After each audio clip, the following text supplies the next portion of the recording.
Also known as Village Online, Resident Evil Re-Verse is a multiplayer game where beloved characters from the franchise face off in a battle to the death. Test your skills against other players in 6-person deathmatch battles. But don't forget, you'll need to equally master the abilities of the heroes and the biological weapons if you want to conquer victory.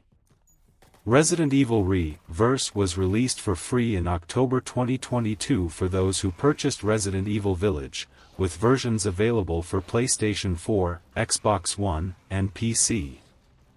The game features menus and subtitle options in Brazilian Portuguese. Capcom is determined to release a multiplayer online Resident Evil game in the market. Previously, they did so with Resident Evil Resistance, which, despite its issues, we found very interesting and regretted its premature demise.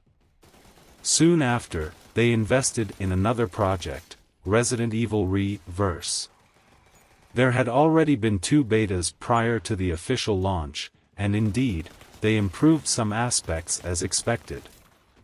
However, despite the feedback, no matter how many updates the game receives, its problem lies not in the polish, but rather in its foundation. A shootout dream match. With a focus solely on online multiplayer, there is no need for any story, or even an excuse, to bring together iconic and beloved characters in the same game. Thus, unlike Resistance, Re-Verse brings a star-studded cast. There is a good range of characters to start with, including the BOWs, totaling 11 playable characters. On the human side, we have none other than Jill Valentine, Leon S. Kennedy, Chris Redfield, Claire Redfield, Ada Wong, and Hunk. On the creature side, despite some slightly less prominent characters, we have the Fat Molded, Gamma Hunter, Jack Baker, Nemesis, and Super Tyrant. During a single match, you can switch between up to 6 characters, as it is possible to go through all the creatures and still control your human character.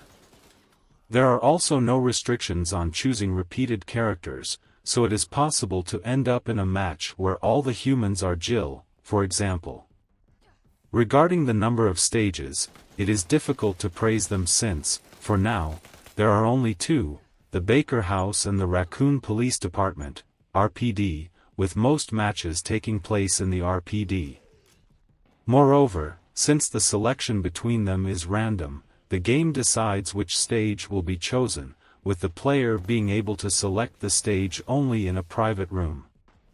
Additionally, the game features the presence of skin purchases and a novelty, a battle pass. By winning matches, we earn points that we can use to buy abilities for the characters, or extras like wallpapers. However, some abilities are exclusive to the Battle Pass, as well as the classic Resident Evil 6 costumes for Leon and Ada, and cosmetics for the weapons. However, it becomes impractical to buy a nearly 50 Reis Battle Pass for a game that it is unclear when its support will be discontinued. Everyone for themselves, and God for all. So, how does this Resident Evil Re-Verse work? 6 players are placed in a stage with ammunition, recovery items, and viral capsules. The first 2 items don't need explanation, while the third one is used to increase your creature level. The more capsules the player collects, the stronger they become when transforming into one of the monsters. As a human, the capsules also provide increased damage and weapon accuracy.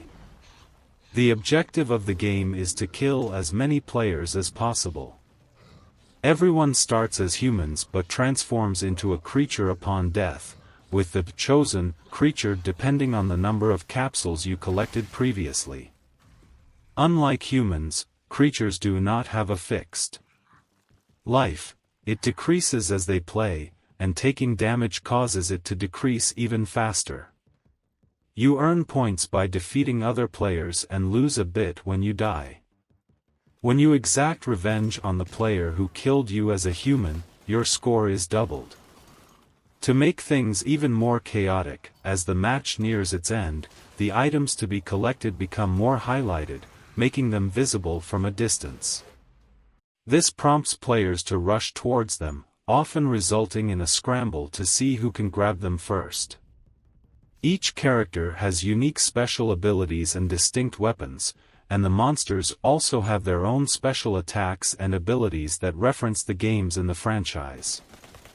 While it can be fun to play as the creatures for a while, there is a disproportionate balance among the characters that makes the experience very frustrating. Several characters are completely unbalanced, and with the right abilities, a player can corner and attack the enemy without the possibility of escape. Moreover, the way monsters inflict much more damage makes you think it's more worthwhile to die quickly to start hunting down enemies and score more points. Another issue with the game is how the scoring system works, as regardless of whether you dealt 95% of the enemy's health, if another player finishes them off, they will receive the points in your place. The graphics of the game are also inferior to the main releases in the franchise, which wouldn't necessarily be a problem if it had an art direction that knew how to work with it, as is the case with Fortnite. Therefore, the game offers a filter that makes the visuals resemble those of comic books to mitigate the situation.